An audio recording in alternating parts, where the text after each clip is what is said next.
facility kag dito nato ni proseso kag i-karga sa truck at ang residuals. May bayad. Wala na siya bayad, no? So basta ang market sweepers ang in charge, ang ilang sila magkuha, wala ginasang bayad, no? So may ara kita sa anti-littering ordinance na ating effect dito sa merkado. Yes, no?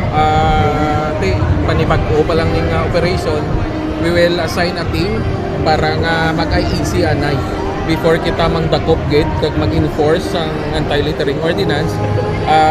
I-assign tang ato na IEC team para nga maglibot kag para ang maybe behavioral change abing nga matabo sini based sa aton set up sa buong sang markets. Pero paano ito ma-implement ang no plastic ordinance kaya implement mo sa city?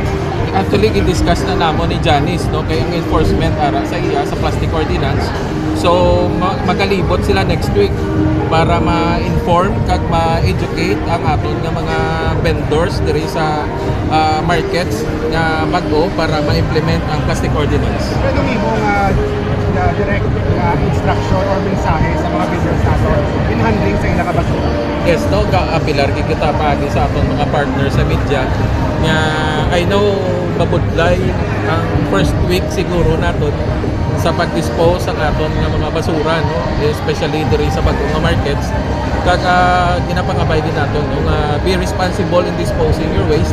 We will be providing waste bin kag may mga schedule sa pagkuha sa inyong basura kag dalo naton sa material recovery facility which provided no sa sini nga market kag aton nga kolektahon may 5 trips para lang gid sa super, no? 5 ka trips kag may central market kita nga 2 ka trips para kita sa ilalang. So this is to ensure nga maubos ang basura sa markets. Ilan ba sir mga pila ka tons a day ang ma-generate na basura dito sa Based sa merkado? among data, ang super mga 8 to 10 tons. Ang aton nga central market mga 3 to 6 tons. Sa magandang mall. Wala, separate na ang mall, no?